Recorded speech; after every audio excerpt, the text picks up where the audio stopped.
देखिए, राष्ट्रीय विधिक प्राधिकार सेवा नई दिल्ली के द्वारा डायरेक्शन होता है और साल में 4 बार राष्ट्रीय लोक अदालत लगता है। और इस वर्ष का प्रथम राष्ट्रीय लोक अदालत 8 मार्च 2025 को होना है, जो सेकेंड सैटरडे को जनरली होता है। और इसका आयोजन कोर्ट परिसर में यानी सिविल कोर्ट सीहोर में ही किया जाएगा। बात है कि किस प्रकार का केस इसमें रहता है, तो इसमें मुख्य रूप से वह केस होता है जो सुलह, आपस में सुलह हो गया है, सुलहनीय है, पक्षकार चाहते हैं कि आपस में अपना केस को समाप्त कर लें, सुलह कर लिए, फिर भी केस जो है चल रहा है, तो अगर आप 8 मार्च को आते हैं, दोनों पक्ष आप अपना आधार कार्ड ले करके, अपना केस का जो डॉक्यूमेंट है उसको ले करके, तो आपका केस उसी समय बिना वकील, बिना दलील, यानी किसी प्रकार का कोई फीस की आवश्यकता नहीं है, यह निःशुल्क होता है। क्या करते हैं, पहले केस को आइडेंटिफाई करते हैं, उसके बाद सभी पक्षकारों को नोटिस भेज देते हैं कि आपको दिनांक इतना को आना है, 8 मार्च को आना है, या उससे पहले हम लोग फोन से भी बात करते हैं। जिला विधिक प्राधिकार सेवा के साथ साथ जो कोर्ट के कर्मचारी हैं, क्योंकि मामला जो होता है किसी न किसी कोर्ट से जुड़ा होता है, और हम लोगों का काम है इसका आयोजन करना, रेगुलेट करना, हेल्प करना और सफल बनाना है लोक अदालत को। लोगों को बताना कि देखिए, लोक अदालत एक ऐसा प्लेटफॉर्म है जहां पर आकर के आप अपने केस को बिना किसी फीस के, बिना किसी झंझट के, फ्री ऑफ कॉस्ट आप केवल आएंगे, अपने दोनों आदमी सहमति दिखाएंगे, आपका आइडेंटिफाई किया जाएगा, और अगर आपका केस सुलहनीय वाद के अंतर्गत आता है तो आपका केस निपटारा कर दिया। नमस्कार, न्यूज जंक्शन बिहार देख रहे हैं आप, मैं हूं आपके साथ शिवम। देखिए, जब जो व्यक्ति जो लोकतांत्रिक भावनाओं में विश्वास रखता है, संविधान में विश्वास रखता है, जब सारे रास्ते बंद हो जाते हैं तो एक ही रास्ता होता है, न्यायपालिका, और आखिरकार उसे न्यायपालिका से जो उम्मीद होती है उसे न्याय मिल ही जाता है।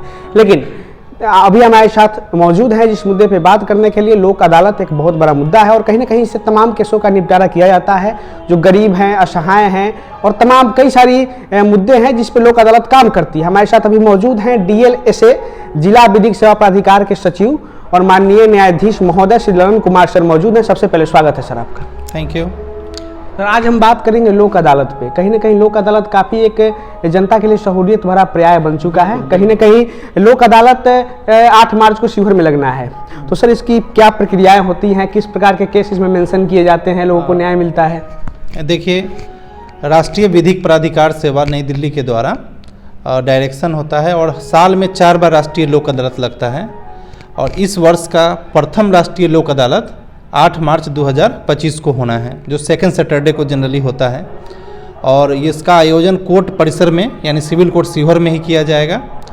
और इसमें 4 बेंच का गठन किया गया है, जजों का ही बेंच होता है, और सभी डिवीज़न के जज होते हैं, CJM डिवीज़न का, DJ डिवीज़न का, सीनियर डिवीज़न, जूनियर डिवीज़न का, जैसा मामला होता है उसके निपटारा के लिए।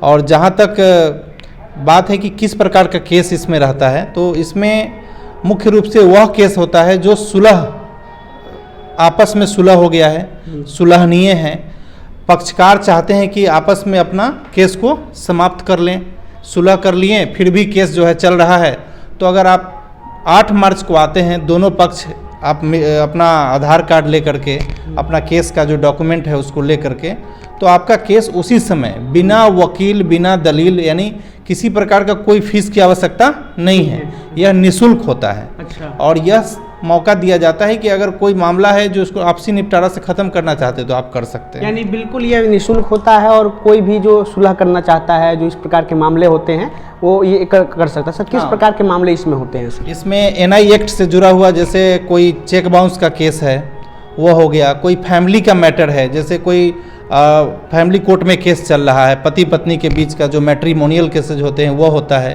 बैंक से कोई व्यक्ति लोन ले रखा है और वह व्यक्ति चाहता है कि भाई अब बैंक ने नोटिस भेजा है कि आप लोक अदालत में आइए, अपना केस समाप्त करिए, आपके खिलाफ हम केस करेंगे, आप अपना लोन चुकाइए। तो एक जो बैंक और पक्षकारों के बीच में सुलह कराया जाता है, तो जो मिनिमम अमाउंट है जो बैंक ले करके केस को रफा दफा करती है, समाप्त कर देती है, ताकि NPA ना हो जाए। तो ये बैंक से रिलेटेड मामले होते हैं। और उसके अलावा क्रिमिनल कंपाउंडेबल केस होता है। क्रिमिनल कंपाउंडेबल केस में वह केस होता है जो CRPC के तहत, अब तो BNSS हो गया है, उसके तहत बनाया गया है, जो केसेज ऑलरेडी कंपाउंडेबल केसेज हैं, यानी सुलहनीय केसेज हैं, तो उसको हम लोगों ने चिन्हित किया है। इस बार अभी तक हम लोगों ने कुल 614 केस चिन्हित कर रखे हैं। और पिछले बार भी हम लोग काफ़ी अच्छा डिस्पोजल किए थे, 117 किए थे 500 केस में।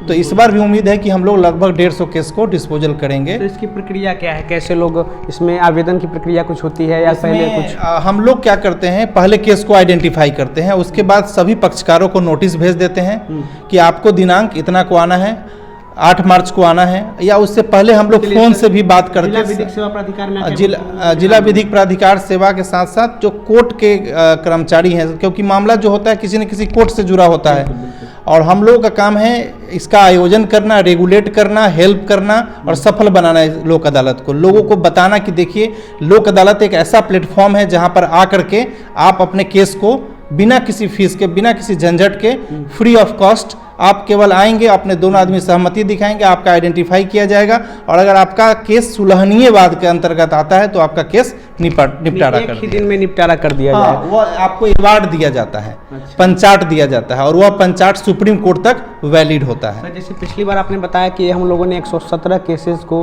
फाइंड आउट किया, आज 117 केसेस 500 केस में 117 केसों को आइडेंटिफाई किया था और उसे निपटारा करने का प्रयास किया गया था, निपटारा कर दिया गया था। सर, इस बार जैसा आपने कहा अभी तक 614 मामले सामने आए हैं जो सुलहनीय हैं, जो 8 मार्च को इनके निष्पादन के लिए प्रक्रिया चलेगी, तो इस बार सर क्या टारगेट है? इस बार टारगेट है कम से कम 200 केस हम लोग कोर्ट केसेस करें। इसके अलावा बैंक का जो केस होता है वो प्री लिटिगेशन के श्रेणी में आता है, मतलब उसका केस जो होता है वो अभी फुल्ली केस नहीं हो रखा है, मतलब केस होने के कगार पे है, ताकि पहले बैंक वाले अपना नोटिस भेजते हैं जिनको ऋण दे रखे हैं बकायेदारों को, और उनको बुलाते हैं कोर्ट में कि देखिए एक मौका हम आपको दे रहे हैं, यहाँ पे आप सुलह कर लीजिए, नहीं तो मामला आपका बढ़ जाएगा। तो वो प्री लिटिगेशन तो बैंक से रिलेटेड होता है, और कोर्ट में जो होता है उसको पोस्ट लिटिगेशन कहते हैं।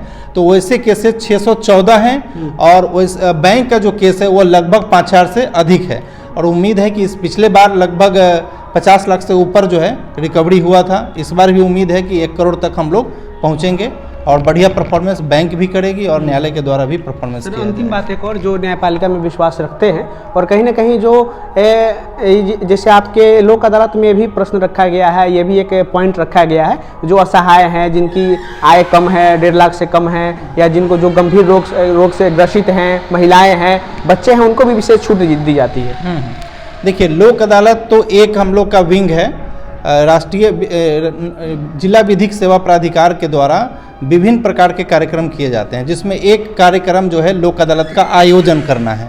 इसके अलावा जो सबसे महत्वपूर्ण कार्य है वो हम लोगों का है लीगल एड देना, कानूनी सहायता देना। भारतीय संविधान के अनुच्छेद 39 क में लिखा हुआ है निःशुल्क न्याय की व्यवस्था, अर्थात ऐसे समाज में बहुत सारे लोग हैं जो गरीबी रेखा से नीचे हैं, या उनकी आर्थिक स्थिति अच्छी नहीं है, जो सीनियर सिटीजन हैं, या बच्चे हैं जो माइनर हैं, या कोई महिला है, या अनुसूचित जाति जनजाति का सदस्य है। तो ऐसे लोगों को हम लोग निःशुल्क विधिक सहायता देते हैं। यदि उनके पास पैसा नहीं है अपना मुकदमा लड़ने के लिए, तो हमारे यहाँ एक आवेदन देंगे, हमारा फ्रंट ऑफिस है नीचे में, या सीधे जिला विधिक सेवा प्राधिकार के ऑफिस में आके एक आवेदन देंगे। उसके बाद हम लोग अपना एक पैनल बनाए हुए हैं वकीलों का, उसमें से जो उनके हिसाब से सूटेबल केस लड़ने के लिए वकील हैं वो देते हैं, और जब केस ख़त्म हो जाता है तो उस वकील साहब को हम लोग एक निश्चित राशि जो कि व्यवस्था है वो सरकार के द्वारा क्लेम करने पे उनको दे दिया जाता है। बिल्कुल। हाँ, ये मतलब कानूनी सहायता हम लोग प्रदान करते हैं। इसके अलावा भी विक्टिम कंपनसेशन का, यानी किसी के साथ कोई अपराध हुआ है और वो केस जीत जाता है, रेप का मैटर है, मर्डर का मैटर है, मोलेस्टेशन छेड़छाड़ का मैटर है, एसिड अटैक का मैटर है, तो इन सभी से संबंधित यदि कोई भी मामला हम लोग के नज़र में आता है तो उसको हम लोग विक्टिम कंपनसेशन स्कीम के तहत जो भी लाभ दे सकते हैं देते हैं। और हाल ही में हम लोगों ने दिया भी है, चूँकि मामला पॉक्सो से रिलेटेड है इसलिए उनका नाम नहीं ले सकते हैं, लेकिन हम लोगों ने 6 लाख का मुआवजा दिया है, और अभी हाल ही में 3 लाख रुपये का भी मुआवजा हम लोगों ने एक मर्डर केस में दिया था। विधिक सेवा प्राधिकार न्याय के लिए, जनता के न्याय के लिए प्रतिबद्ध है। बिल्कुल, मतलब एक लाइन में अगर कहा जाए, जिसका कोई नहीं है उसका जिला विधिक सेवा प्राधिकार है। यदि आपका कोई किसी प्रकार का लीगल असिस्टेंस चाहिए, चाहे वो बच्चा है, बूढ़ा है, या कोई भी स्त्री हो, स्त्री में तो यहाँ तक कंडीशन है कि चाहे वो अंबानी की पत्नी हो या गांव के किसी सामान्य रिक्शा वाले की पत्नी हो, अगर वो केस करना चाहे तो हम लोग पहले उसका यह स्टेटस नहीं देखते हैं कि आपकी स्टेटस क्या है, हम लोग पहले देखते हैं कि एक ही ग्राउंड की आप महिला है, इसलिए आपको लीगल एड दिया जाए। चलिए सर, बहुत बहुत धन्यवाद अपना कीमती समय देने के लिए। Thank you very much. देखिए, माननीय न्यायाधीश महोदय श्री ललन कुमार सर हमारे साथ मौजूद है, जिला विधिक सेवा प्राधिकार शिवहर के सेक्रेटरी भी हैं। और देखिए, सबसे बड़ी बात है, जिला विधिक सेवा प्राधिकार अपना कार्य कर रही है, जनता के न्याय के लिए प्रतिबद्ध है। और सबसे महत्वपूर्ण बिंदु यह है कि 8 मार्च को सिविल कोर्ट शिवहर में लोक अदालत लगने वाली है। उसके लिए आप जिला विधिक सेवा प्राधिकार में संपर्क कर सकते हैं। ऐसे जो मामले हैं जो सुलहनीय हैं, सर ने तमाम मामले को आपको गिना भी दिया, और तमाम इस मामले को आकर आप 8 मार्च को निष्पादन कर सकते हैं। ज़्यादा संपर्क के लिए आप सिविल कोर्ट शिवहर जिला विधिक सेवा प्राधिकार के फ्रंट ऑफिस में आ सकते हैं। बहुत बहुत धन्यवाद आपका।